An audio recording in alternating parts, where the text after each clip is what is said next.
Meus queridos, a paz do Senhor. Estou mais uma vez feliz pela riquíssima oportunidade e sempre, aleluia, agradeço a Deus pelo privilégio de estar trazendo a boa semente da palavra de Deus aos nossos corações. De antemão, já quero convidar a igreja a abrir nossas Bíblias na carta aos Romanos, capítulo 6, e o versículo de número 14. Louvado seja Deus. Deus tem uma palavra aos nossos corações esta noite. Glória a Deus. Não tem como nós não ficarmos nervosos, né? Glória a Deus. Romanos capítulo 6, versículo 14. Louvado seja o Senhor Jesus. Diz assim o texto sagrado: porque o pecado não terá domínio sobre vós, pois não estáis debaixo da lei, mas debaixo da graça. Porque o pecado não terá mais domínio sobre vocês. Vocês não serão mais escravos do pecado. Porque vocês não estarão mais debaixo de um jugo que aprisiona, que engana, mas sim debaixo da graça. Que coisa boa, né? Você crê na palavra de Deus? Nós não cremos assim na palavra de Deus? Então vamos quebrar o protocolo, vamos dar uma salva de palmas para a palavra de Deus esta noite. Aleluia! Louvado seja Deus, louvado seja a palavra de Deus. A palavra de Deus, a palavra de Deus, louvado seja Deus. Meus amados e queridos, a carta aos Romanos, escrita pelo apóstolo Paulo, é unânime que ele é o escritor original desta epístola. Ela tem um propósito. Quando foi escrita, ela tem um motivo, um significado. E o apóstolo Paulo, quando estava na cidade de Corinto, ele, inspirado pelo Espírito Santo, ele passa então a escrever de Corinto para a igreja que estava em Roma, sendo que nem em Roma ainda ele tinha ido, mas ele já estava preparando o coração da igreja em Roma até então assim, que estava num pleno crescimento, a respeito de algumas verdades do Evangelho. E o tema principal da carta aos Romanos, um dos temas principais, um dos versículos chaves dessa carta, é que o Evangelho é o poder de Deus para a salvação de todo aquele que crê. Como também, um dos temas principais dessa carta aos Romanos é que o justo também viverá pela fé.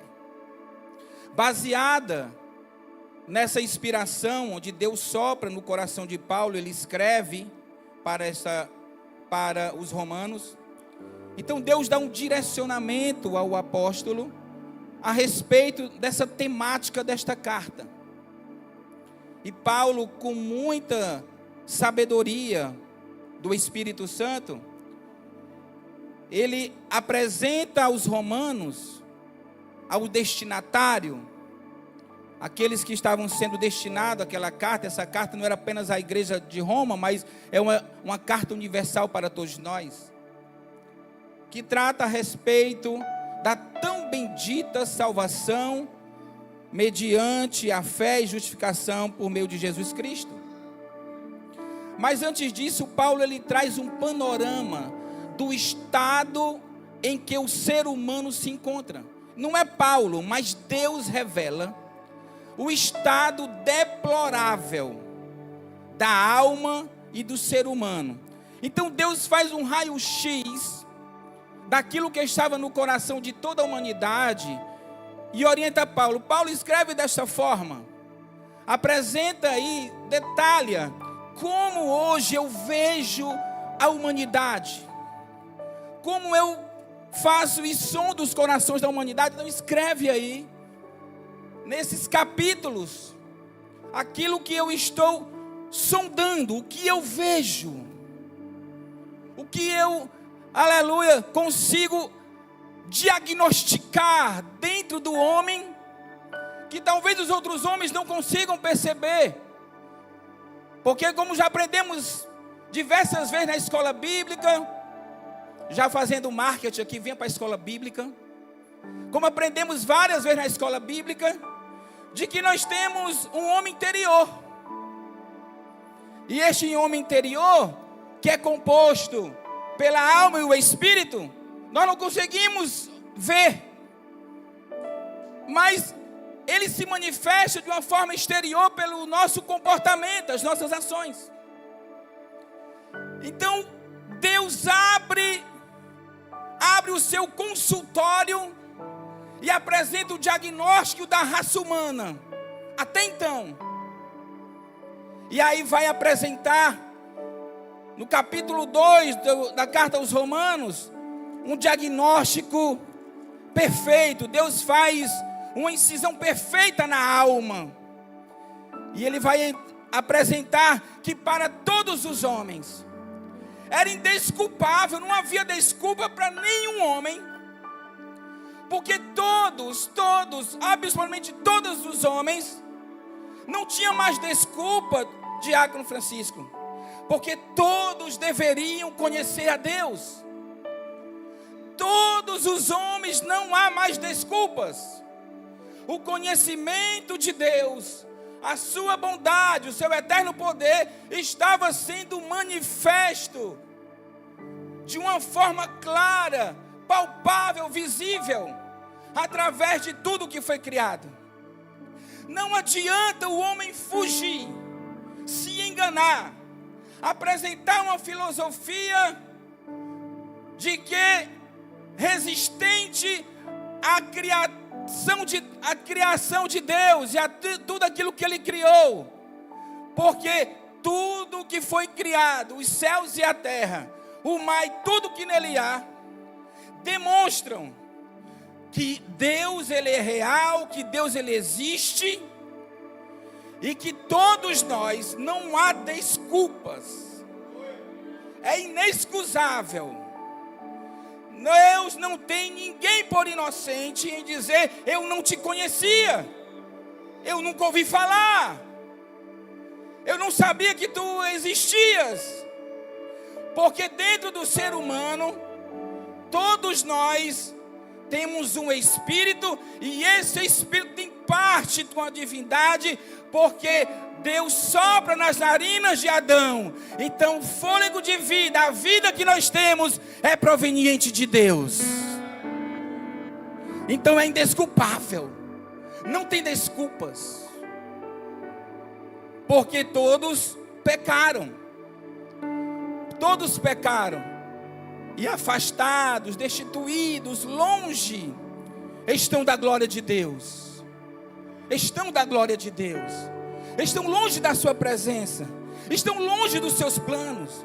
Estão longe das suas promessas. Estão longe da sua bondade. Estão longe também da sua misericórdia. Por quê? Porque esse texto aos Romanos vai dizer que Deus entregou essas pessoas aos seus próprios sentimentos. Deus abandonou, deixou com que ele se conduzisse a si mesmo. Mas por quê? Porque eles trocaram a imagem de Deus.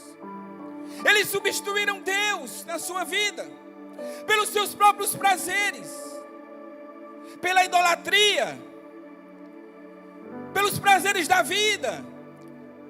Trocaram o Deus Criador, o Deus Todo-Poderoso. Trocaram, substituíram. E com isso, a Bíblia vai dizer e vai ressaltar que Deus então, aleluia, abandona essas pessoas e classificam-os como insensatos, porque eles mudaram o plano e o trajeto de Deus para elas.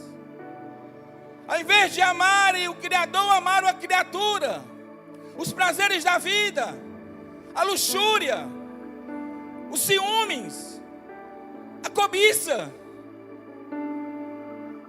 a prostituição, em todos os seus aspectos.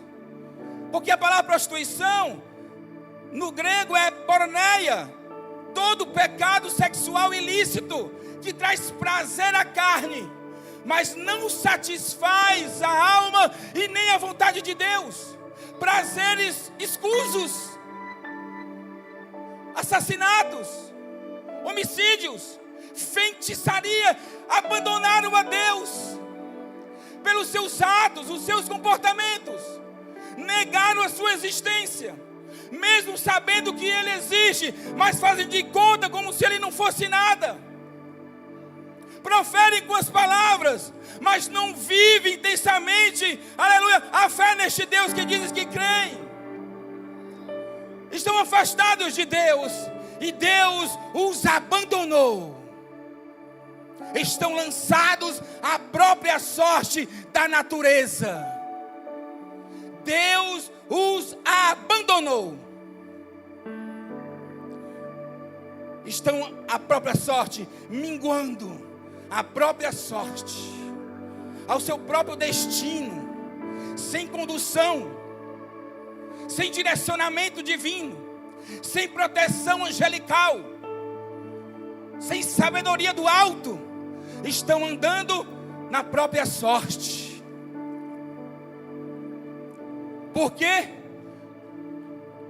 Porque eles, como diz o texto sagrado, porque Deus, aleluia, porque Deus, olha o que a Bíblia vai dizer, porque do céu se manifesta a ira de Deus. Do céu se manifesta a ira de Deus sobre toda a impiedade e injustiça. Olha o raio-x que Deus estava dizendo: os homens são ímpios, são injustos, e do céu eu manifesto a minha ira sobre essa impiedade e essa injustiça. Esse é o caráter de Deus. É um raio-x de toda a humanidade, e nós estamos inclusos dentro desse diagnóstico do consultório divino. Estamos doentes, uma patologia, um câncer, onde nós, o ser humano, procurou a sua própria terapia, uma terapia secundária, buscando satisfazer a doença da alma, alimentando-se daquilo que não iria trazer saúde, mas proliferando, aumentando as células cancerígenas, a uma metástase espiritual e a morte. E Deus, em tudo isso, continua sendo Deus. Onde estava Deus? Sendo adorado pelos anjos, aleluia, e arcanjos e querubins. E onde estava Deus? Sendo Deus onipresente, onipotente, onisciente. E onde Deus estava? Contemplando todas as coisas, como Deus. E qual era o sentimento de Deus? Qual era o sentimento de Deus? Ira. Por quê? Injustiça e impiedade. Que Deus é esse? É o Deus de amor. É o Deus de amor.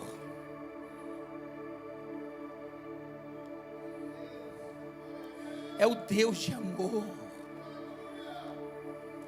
É Deus. Independentemente das circunstâncias, do que Ele faça ou deixa de fazer, Ele é o Senhor. El Shaddai, Adonai, Elohim. Louvamos aqui grandemente, dizemos: Tu és El Shaddai, Elohim, Adonai, Rafa, Jireh. Ele é tudo isso. Mas pense no negócio que ele se ira quando o consultório dele está aberto e ele está prestes para diagnosticar e passar remédio para a nossa alma. Quando nós passamos direto e escolhemos a própria terapia que seguir. Muitos escolhem uma terapia. Terapias diferentes. O uso de entorpecentes, bebidas, achando que isso vai causar prazer, mas causa, é temporário. Mas o grande vazio na alma continua. A sequidão. Por quê? Porque o pecado é a doença. É uma doença da alma. A doença, o câncer da humanidade, desde Adão, é o pecado e suas consequências terríveis. Então Paulo, orientado pelo Espírito Santo, e disse: esse é o estado dos gentios. Eles são idólatras. Eles são injustos, são infiéis, são detratores, são desobedientes aos pais e às mães. Eles nem nos contratam, eles são fiéis. Eles são homicidas, são parricidas. Que diagnóstico! Que doença! Mas Deus também apresenta para Paulo: olha, esses aí são aqueles que são os pagãos, são os incrédulos. Mas também existe um diagnóstico. Alexandre, teu galardão já está com o Senhor, viu, Alexandre? Glória a Deus. Está com o Senhor, teu galardão. Que ele faz lembrar, né? E aí, para os judeus, os religiosos, e também tinha para os religiosos, para o povo de Deus. Capítulo 2 dos Romanos. E para os religiosos, que se denominavam povo de Deus, tinham privilégios, a lei foi dada para eles, as promessas. Talvez os judeus, quando leram o capítulo 1 da carta aos Romanos, realmente os gentios são assim, mas nós somos diferentes. Viraram a página e leram o capítulo 2. E vocês, judeus, que pensam que não fazem as mesmas coisas, fazendo igual, até pior. E é porque conheciam a Deus, estavam com a lei, mas não adianta ter a lei se não viver e não praticar. O pecado é pior, porque conhece a verdade e não vive da verdade. Então Paulo faz o diagnóstico: todo ser humano é pecador, quer judeu, quer grego, quer gentio, todos pecaram, não há nenhum justo, nenhum sequer. O que nós estamos pensando na nossa vida? Nós todos pecamos e viemos do mesmo barco, viemos do mesmo lamaçal, viemos do mesmo charco de lodo, viemos do mesmo local de podridão espiritual. Todos nós somos assim. Que diagnóstico! Que diagnóstico! Estávamos presos, Rômulo, em um jugo, escravos. E aí Paulo vai revelar pelo Espírito Santo que essas pessoas, elas eram escravas do pecado. Não tinham liberdade para servir a Deus. Os judeus e os gentios, os não religiosos e os religiosos, os que se diziam conhecer a Deus e os que não conheciam, mas conheciam pelas coisas que foram criadas, e os que conheciam pela revelação escrita. Nenhum foi absorvido, todos pecaram, não haveria nenhum justo sequer. Não tinha nenhum que pelas suas obras, pelo seu trabalho, pelo seu esforço, pelo seu mérito próprio, pudesse chegar para Deus: eu sou justo, estaria reprovado. Todos pecaram, todos, não há nenhum justo, todos se desviaram. No passado, essa carta é universal, é como se Paulo tivesse escrito ontem. A tinta ainda está fresca,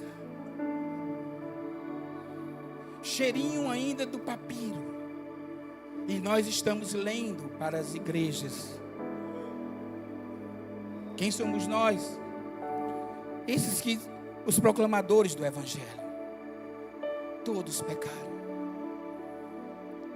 E esse mesmo Deus que diagnostica a doença, nos chama para a cura e a terapia, sentando no seu escritório clínico, e Ele está aqui. Fique tranquilo, porque Ele sonda e já sondou e sonda o nosso coração e a nossa mente, os nossos julgamentos, os nossos pensamentos. Que Deus maravilhoso é esse? Mas a palavra que fizemos a leitura deste compêndio teológico da carta aos Romanos vai apresentar um estado agora,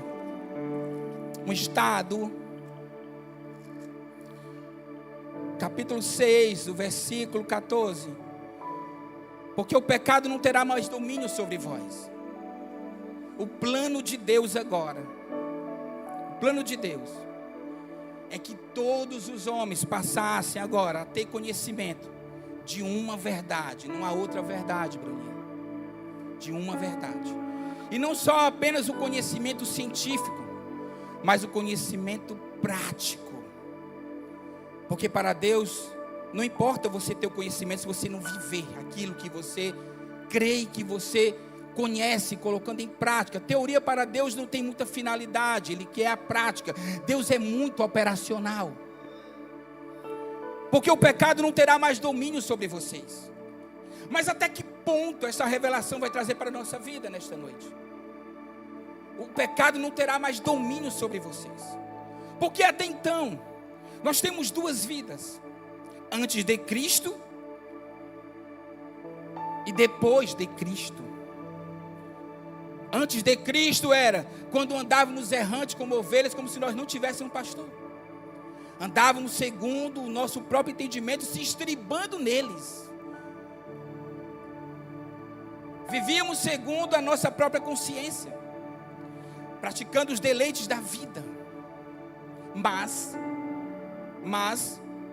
há algo que nos chama muita atenção na Bíblia Sagrada, que nós fizemos aqui essa leitura, porque vai dizer que o pecado não terá mais domínio sobre vós. Até que ponto? Até que nós não viemos mais estar debaixo da lei. Mas existe algo que ela é libertador. Aqui está o grande cerne do Evangelho. Porque vocês não estarão mais debaixo da lei, nem do jugo do pecado. A não ser, só e somente só, se vocês estiverem debaixo da graça. Se vocês estiverem debaixo da graça de Deus. A graça de Deus é o grande manifesto e a expressão máxima do amor de Deus para toda a humanidade. Em que sentido? Pecadores que estavam destinados ao inferno, pecadores que estavam julgados e condenados por Deus pelos seus próprios atos, agora, de uma forma sem merecermos nada, absolutamente nada. Nós não merecíamos nada que viesse de Deus, porque por natureza nós éramos filhos da ira, filhos da desobediência. Mas agora a graça de Deus, um favor, Deus nos faz um favor que nós não merecemos. Um favor de Deus que nem um ser humano merecia. Porque até então, Deus olhando para nós, estávamos todos longe da sua presença por causa do pecado. Mas aí se manifesta a graça de Deus. A graça de Deus, o mesmo Deus que lança pecadores no inferno, que condena pecadores por causa do pecado que eles mesmos se engodaram neles, agora manifesta também a sua graça maravilhosa. Somente a graça somente, aleluia, é suficiente para atrair pecadores perdidos, pecadores sem rumo, sem caminho, sem destino e sem esperança, para novamente voltar, aleluia, a grande alegria e a grande satisfação de termos, aleluia, comunhão comunhão com aquele que nos criou, que nos deu a vida, aleluia, que vive eternamente. E a nossa maior esperança hoje, quando passamos a viver nesta graça, é um dia estar para sempre com Ele, porque a graça de Deus nos constrange a amá-lo, a respeitá-lo, a obedecê-lo, a fazer a sua vontade. Sem graça de Deus, sem a graça de Deus, é impossível restaurar esse ótimo e bom relacionamento com Ele. É a graça. Aos religiosos judeus achavam que era pelas obras. Os judeus, eles resistiam a esta graça. Achavam que era apenas pelo cumprimento da lei de Moisés, pelos rituais, pelos méritos próprios. Temos Abraão como pai, temos a lei, temos Moisés. Nós somos o povo que foi escolhido do tabernáculo. Nós andamos, Deus se revelou para nós no deserto. Não importa isso para Deus. Só foi a manifestação da graça de Deus no Antigo Testamento. Não importa. Não é o nosso mérito. Não é pelo que você veste. Não é pelo que você fez. Não é pelo que você canta, nem pelo que você toca. Não é pelo que você apresenta. Não é pelo que você tem. Não é pelo que você fez ou deixou de fazer. Nada disso importa. Nada disso vai nos justificar. Nada disso Deus vai olhar. Este é bonzinho. Este é um cara legal. Não.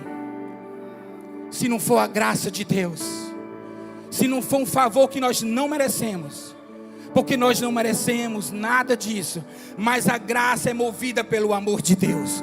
O amor de Deus, aleluia, é tão superior, que Ele manifesta a sua graça para conosco, mesmo sendo nós ainda pecadores. Deus provou o seu amor para conosco, mesmo nós sendo pecadores, mentirosos. Nós roubamos, furtamos, enganamos as pessoas, nem pagamos o cartão de crédito, nós nem sequer pagamos, aleluia, o camarada da esquina. Nós pedimos emprestado e nem sequer pagamos. Nós enganamos as pessoas por telefone, falamos mentiras pelo WhatsApp, aleluia, falamos mal das pessoas, nós temos ódio, nós queremos ver as pessoas, muitas vezes desejamos o mal, que as pessoas morram até isso. Então nós estamos ainda sobre um jugo. Que jugo é esse?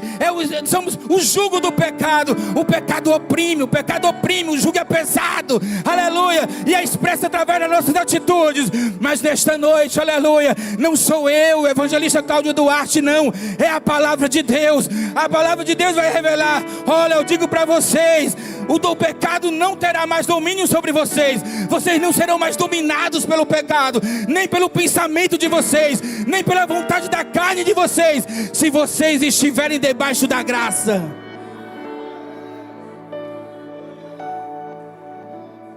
E se não estiver debaixo da graça, o jugo do pecado continuará sobre você, porque a graça despedaça o jugo. A graça esmiuça, a graça chuta o jugo. A graça chega chegando. A graça diz: e aí, pecado, sai daí. Para vocês, os jovens, vocês vão gostar, né? E aí, meu pecado, sai daí, pecado. Chegou a graça. Sai fora. Isso aqui é meu agora. E o pecado é não. Aí você vai dizer: eu confesso. Agora eu não sou mais seu, pecado. Vai embora, idolatria do time de futebol. Não amo mais o Ceará nem o Fortaleza, amo mais a Jesus agora. Não vou brigar mais por esportistas, vou brigar agora pelo Evangelho. Olha a graça chegando, a graça chegando. Olha a graça chegando. Eu gosto de pornografia, aí eu julgo, aí a graça, sai daí pornografia. Eu gosto de passar 3 horas, 5 horas nas redes sociais, excesso de telas, zumbi digital, jugo pesado, aí a graça, sai daí, vai ler a Bíblia, orar, jejuar, vai fazer a vontade de Deus, vai, aleluia. É a graça chegando, despedaçando o jugo. despedaçando o jugo, maus pensamentos, presságios maus, pensamentos de ódio, de tudo de ruim. Aí a graça chega e diz: olha, sai daí, porque isso é meu agora. A graça, meus irmãos, é um dom de Deus. Parece loucura. Que mensagem é essa? É o Evangelho. É o Evangelho, isso é o Evangelho. A graça é um dom. Deus nos deu esse presente. Efésios 2, 8 e 9 vai dizer, olha, Efésios 2, 8 e 9, porque pela graça sois salvos, por meio da fé. Ou seja, a graça é que nos salva. Salvar de quê? Do inferno, da condenação, desse jugo pesado do pecado. Havia uma mulher na Bíblia, Jesus fala que havia uma mulher, 12 anos, ela era corcunda, mas porque era um espírito maligno. Então o espírito era um jugo tão pesado nas costas dela que ela andava corcunda. Depois que Jesus libertou, o jugo ficou leve. Aquela mulher já não tinha mais aquele peso, aquele espírito oprimia tanto que ela era corcunda. Olha o jugo do pecado. Olha o que o pecado atrai demônios. O pecado atrai demônios. Espíritos maus, eles são fomentados, se alimentam com o pecado da raça humana. Demônios se alimentam do pecado. Que causam doenças. Jesus expulsou demônios e as pessoas ficaram boas da saúde. Aí Jesus disse: olha, o espírito mau sai do homem, vai andar em lugares áridos.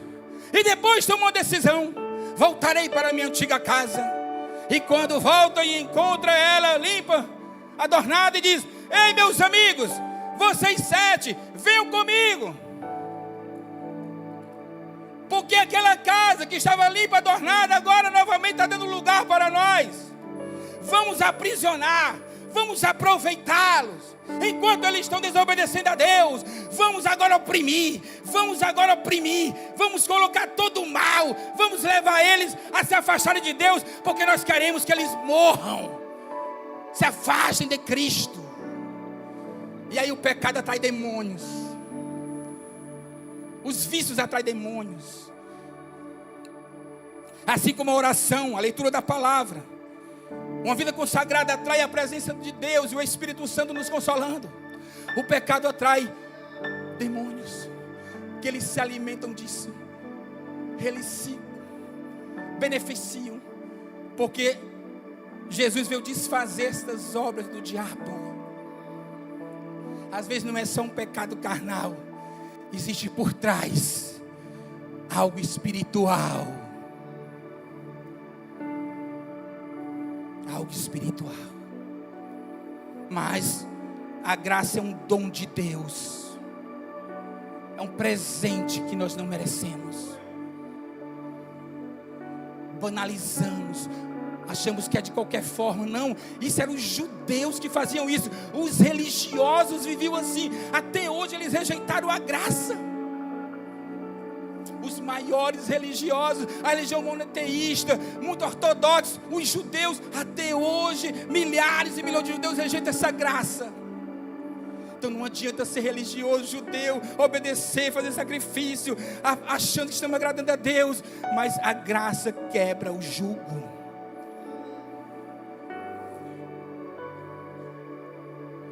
A graça manifesta em Cristo. Jesus é a plena manifestação dessa graça, porque a lei foi dada por Moisés, mas a graça e a misericórdia vieram por nosso Senhor e Salvador Jesus Cristo, lá em João capítulo 1, versículo 14 ao 17. Então não há salvação, não há graça sem Cristo. Nenhuma religião salva, mas Jesus é o único Salvador. Então a graça é em Jesus. Se eu não estiver em Cristo, e o que está em Cristo? Está ligado com Ele, enxertado nele. não é apenas nós sermos apenas verbais. Não, eu creio em Jesus, mas estar em Cristo é estar enxertado nele, é ser um com ele, é viver como ele, é fazer como ele, é ser discípulo de Jesus, aleluia, é renunciar o mundo, é levar a cruz, se possível for, dar a vida por ele, é estar em Cristo, ou seja, a graça é manifesta em Jesus Cristo, porque nós éramos e somos míseros pecadores. Não há salvação sem Cristo e sem a graça. Se eu não estou na graça, nós estaremos desprovidos da graça, que nós chamamos de desgraça. Não tem graça. O pecado e a separação de Deus, Deus condena aqueles que não têm a graça. Você que está aqui, talvez nem seja cristão, não aceitou Jesus, está afastado, possa ser até cristão. Eu estou aqui, pastor, há muitos anos na igreja, mas a condenação sem a graça de Deus, porque o salário do pecado é a morte. Não se engane, mas o dom gratuito de Deus é a vida eterna em Cristo, mas mediante a sua graça. Não se engane. Não seja um judeu orgulhoso, que achando que o jugo da lei, o conhecimento da lei era suficiente para salvar. Não é pelas suas obras, é pela fé em Jesus Cristo. Não é pela sua beleza, estética, narcisismo, modismos, nada disso. Não importa para a graça isso. A graça não importa. A graça é oferecida a todos. Está lá em Tito capítulo 2, versículo 11. Tito 2,11. Porque a graça de Deus se há manifestado, trazendo salvação a todos os homens. Não só para nós que estamos aqui, ou você que está aí, que vai assistir essa mensagem no YouTube, mas é para toda a humanidade. Os países do mundo precisam ouvir essa mensagem, Francisco. Jovens, os países do mundo precisam ouvir essa mensagem. Os países do mundo precisam ouvir, o mundo precisa ouvir essa mensagem, de que a graça de Deus se manifesta, trazendo salvação a todos os homens. Pode continuar o texto. Ensinando-nos que, renunciando à impiedade, lembra que eu falei no início? Que a ira de Deus se manifesta contra a impiedade. Então a graça nos faz renunciar ao pecado e à impiedade. Quando a graça nos alcança, nós vamos repudiar a impiedade. E que é impiedade? São atos praticados por ímpios. Então, renunciando à impiedade, eu abro mão daquilo que eu faço que desagrada a Deus. E as concupiscências mundanas. Olha o que a graça faz. Quando alcançamos a Cristo, foi quando Ele chamou os discípulos e disseram: vinde após mim, farei vocês pecadores de homens. Eles abandonaram tudo e seguiram Jesus. E qual foi a recompensa deles? Foram mortos e martirizados por amor a Cristo. Essa é a recompensa. Não tiveram grandes salários, nem grandes posições, não tiveram a oportunidade de terem luxo na sua vida material, mas a recompensa daqueles que renunciam à impiedade e às concupiscências mundanas, aleluia, não é conforme o padrão deste mundo, porque nós temos uma teologia da prosperidade, um neopentecostalismo, que já entrou nas nossas igrejas. Já entraram. Venha para Cristo, que você vai ser próspero, que você vai ser uma pessoa melhor. Venha para Cristo, que você vai ter uma vida, um escalonamento na sua vida profissional e financeira. Tudo isso é bíblico, mas você tem que trabalhar, porque Jesus, Ele não morreu para nós termos essa vida tranquila e sossegada financeiramente, como muitos Muitos estão aí. Jesus morreu, aleluia, para perdoar os nossos pecados, alcançarmos a sua graça e nós sermos salvos da ira de Deus, porque Deus, quando se ira, lança pecadores no inferno. O que é que nós estamos pensando? A graça, ela nos faz renunciar à impiedade e os prazeres carnais mundanos. E qual é o objetivo? Para que possamos viver neste presente século de uma forma equilibrada, justa e de uma forma piedosa, segundo a vontade de Deus. Aqui está a transformação da graça. O grande mestre Jesus, o grande médico dos médicos, Ele nos sonda nesta noite. O Espírito Santo nos sonda nesta noite. Renuncia à impiedade e os prazeres mundanos. Abra mão. Eu não consigo, pregador. É porque ainda há graça. Você ainda não mergulhou no mar da graça. Porque a graça te faz renunciar a isso. Te faz abrir mão do eu. A graça te faz perdoar. A graça te faz ser servo. A graça te faz, aleluia, lhe torna filho de Deus. A graça lhe abraça. A graça, você sente o abraço de Cristo. Você sente o amor do Espírito Santo. Você sente a presença do Consolador. A graça, ela vai fazer com que você se sinta amado, perdoado, consolado, restaurado, regenerado. E você vai dizer: que coisa maravilhosa é isso que eu estou sentindo. Isso é muito maravilhoso. Eu nunca senti isso na minha vida. E o que é que você vai fazer? Eu vou renunciar a toda impiedade, porque muito maior, eu tenho um prazer maior na minha vida. Algo muito mais gostoso, muito mais maravilhoso eu estou sentindo. É a presença de Deus. Pela graça, eu não troco meu Deus mais por nada neste mundo. A graça nos faz ser assim. Quando nós nos alcançamos, a graça chega até nós. Nós abandonamos tudo isso, Naelzinho. Oh, aleluia. Eu quero receber esta graça. Pregador, como eu faço? Quanto eu tenho que pagar? Quanto sacrifício eu tenho que fazer? Quantas vezes eu tenho que vir para a igreja? Quantas horas eu tenho que orar? Quantos livros da Bíblia eu tenho que ler? Quantas horas eu tenho que ficar em pé? Qual terno eu tenho que usar? Qual é a condição para me receber essa graça? Eu quero saber. O que eu preciso?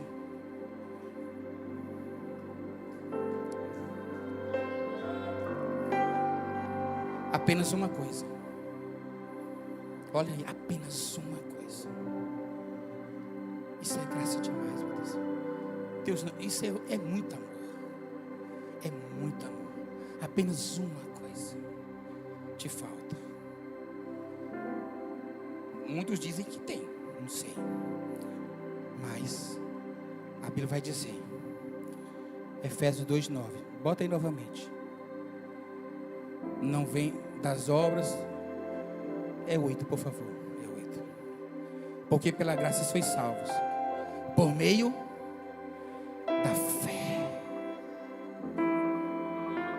Fé. Por meio da fé. A fé. Eu não acredito. Eu não acredito, pregador. Eu pensei que eu tinha que fazer tudo para me alcançar essa graça, mas não. Você estava se enganando. Talvez esteja se enganando ainda. Está se enganando. Nós não entendemos ainda a essência do Evangelho. Ou a gente não veio para a escola dominical correta, a gente perdeu aquela aula. Ou a gente não veio para a doutrina, ou a gente não leu aquele livro. Ou a gente botou numa mensagem do YouTube assim que não tinha muito sentido.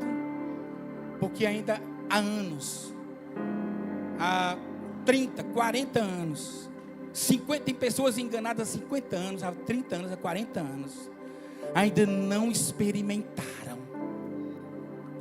ainda não estão vivendo intensamente isso. É como se ainda tivéssemos ainda, como se fôssemos o povo judeu da época de Paulo, da época de Jesus. Porque eles viram Jesus lá e queriam matar Jesus. Eles condenam esse homem porque ele está curando, ele está dizendo que é filho de Deus, vamos matar essa pessoa. As pessoas ficaram irados com Jesus. E ele era a plena expressão da graça. A graça estava ali, a graça estava ali. Ele era a graça de Deus, se manifestou ali a sua graça, e queriam matar Jesus, mataram Jesus. Os religiosos, os invejosos, tinham ódio de Cristo, mas ali estava a graça. Jesus ascendeu ao céu, os discípulos ficaram com ódio dos discípulos, porque eles estavam manifestando só a graça de Deus. Prenderam João e Pedro, porque curaram um homem que estava paralítico na porta formosa do templo. Prenderam eles, porque eles tinham a graça de Deus, eles entenderam, eles viveram isso. Mataram Estevão, porque Estevão trouxe uma mensagem do Antigo Testamento que feriu o ego daquelas pessoas. E estava lá um religioso nato, Saulo de Tarso, consentiu, diz: matem este homem. Não sabe o que diz, matem. E as vestes de Estevão foram lançadas aos pés de Saulo de Tarso, porque Estevão entendeu a graça. A graça foi tão grande na vida de Estevão, que ele olhou, quando foi apedrejado, disse: olha, Senhor, não imputes a essas pessoas esses pecados. A Bíblia diz que Estevão, que apareceu, teve uma visão, Jesus em pé no seu trono, contemplando aquele momento. A graça nos proporciona um estilo de vida que o mundo rejeita, odeia, persegue e mata, porque é a graça de Deus. Renunciando o mundo, o estilo de vida secular. Olha o que é que fazem quando a graça nos alcança. Midian. E como alcançar esta graça? A fé. Somente a fé. Em quem? Em Jesus. Em Jesus. É tão banalizado o nome Jesus hoje. Todo mundo diz: tem Jesus, eu tenho Jesus, eu amo Jesus. Todo mundo. Jesus hoje é um marketing. É uma figura de marketing. Hoje todo mundo é crente. Todas as pessoas creem. Hoje o negócio é um negócio tremendo. Mas como é que você percebe a graça de Deus na vida? A graça de Deus na vida. O que é que a graça proporciona? Renúncia à impiedade, abandono o mundanismo, o secularismo. É a transformação, porque lá em 2 Coríntios 5,17, explica aí, fala aí pra gente, é o resultado da graça. Assim, se alguém está em Cristo, ou seja, receberam a graça pela fé e a salvação, o que é que vai acontecer com essa pessoa? É impossível permanecer da mesma forma. Não dá, eu ainda, Rômulo, fico me questionando, eu fico lutando contra mim mesmo. É impossível alguém conhecer a Cristo, viver a Cristo, usufruir da graça e permanecer da mesma forma. É impossível. Então, aqueles que recebem a graça pela fé genuína, viva, na esperança da vida eterna, porque o que nos leva a ter esta fé é o reconhecimento, é reconhecer que somos miseráveis pecadores. Miseráveis. pecadores e que precisamos urgentemente, que reconhecemos a graça de Deus nos constrange a nos apresentar diante de Deus tão santo e tão perfeito, que nós nos tornamos, como disse Abraão, pó e cinza. Se não houver um arrependimento, se não houver uma repugnância pelo pecado, o pecado precisa ser rejeitado, nojo pelo pecado. Nós devemos ter, aleluia, alguma repulsa pelo pecado, porque quando a graça chega, nós sentimos tudo isso, nós sentimos nojo pelo pecado, náuseas pelo pecado, porque a graça nos leva, aleluia, a sermos diferentes, a ser uma nova criatura. As coisas velhas passam e vão ficar para trás, mas agora, a partir deste momento, a partir de hoje, a partir da graça, todas as coisas se fazem novas. Todas as coisas se fazem novas. Todas as coisas se fazem novas. Novas em todas as coisas. Tudo novo. Como diz aí, zero bala. Bem novinho. Cheirando o carrinho novo. Tudo novinho. Zerinho. Nova criatura. A graça eficaz. Porque Deus, Ele é tão perfeito que não pode essa palavra, não, essa palavra não é verdade. Isso aqui não é verdade. Isso aqui é muito relativo. Não, não é. Quem está verdadeiramente em Cristo é nova criatura. Ponto final. Viva o novo. Viva. Quebre o jugo. O jugo precisa ser quebrado. Nós não conseguimos se auto-libertar. Eu me liberto quando eu quiser. Mentira da sua mente e do seu coração. Você está enganando a você mesmo. Não, pastor. Esse pecado aqui eu liberto. Quando eu quiser eu deixo. Isso aqui é porque eu quero. Mas daqui a uma semana eu faço. Daqui a uma semana eu oro, Deus me perdoa. Cuidado. Deus não se deixa escarnecer. Aqueles que estão em Cristo são novas criaturas. Novas criaturas. Novo homem, nova mulher. Piedoso, ético, comportamento.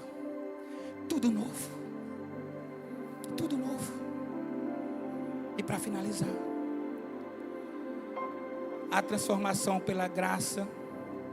A graça salvadora de Deus em Cristo é fundamental do Evangelho.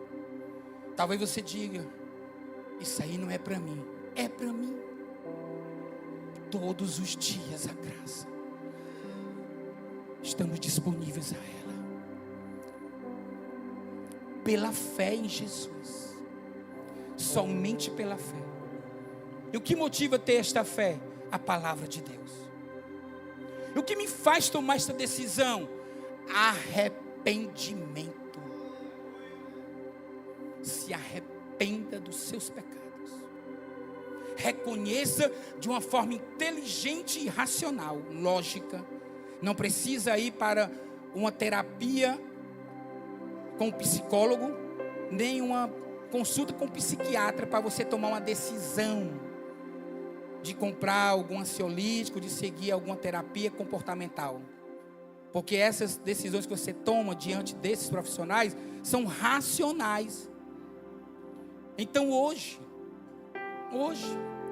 você vai no nutricionista e diz, você tem que deixar de comer isso, não é assim, Brena? A Brena é nutricionista, estou bem emagrecido. Aí vamos seguir, porque você realmente eu estou assim mesmo, doutora. Estou assim mesmo, dona Brena. Realmente meu glicerídeo está alto, meu colesterol, gordura no fígado. Eu vou morrer daqui a 14 anos com infarto se eu não melhorar. Aí eu vou mudar a vida agora.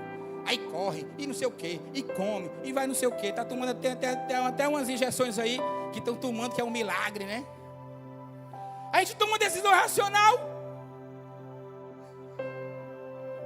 A gente toma essas decisões. Vamos no médico. Eu estou, princípio de gripe, tome isso, não sei o que, faça esses exames. Ótimo, doutor. A gente toma essas decisões. Aí vem o evangelho que faz um raio-x da nossa alma. Faz um raio-x da nossa alma.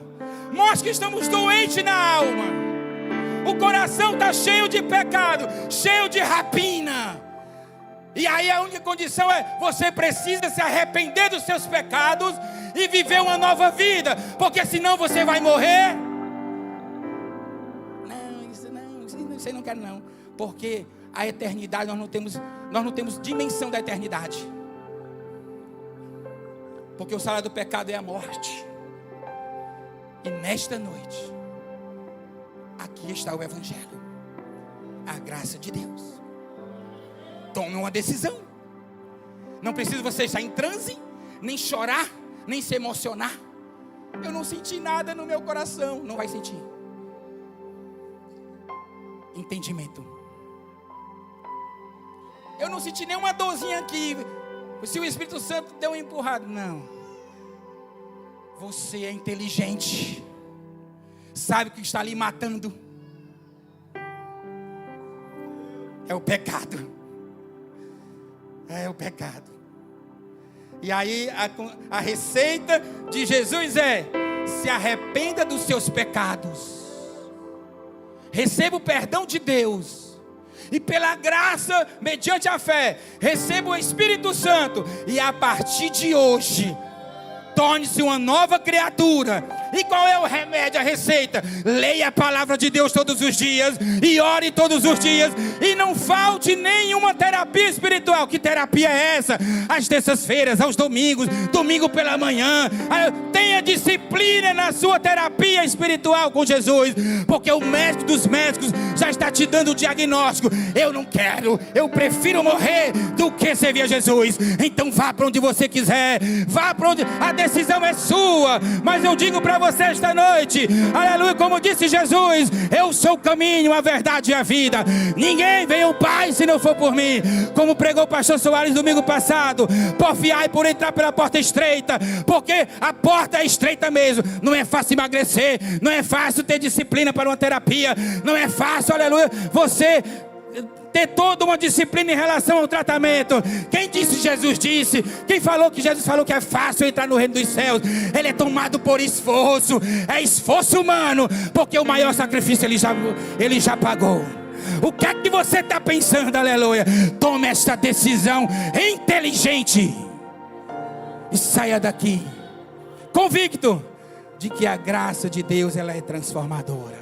Você crê nessa palavra? Então aplauda Jesus.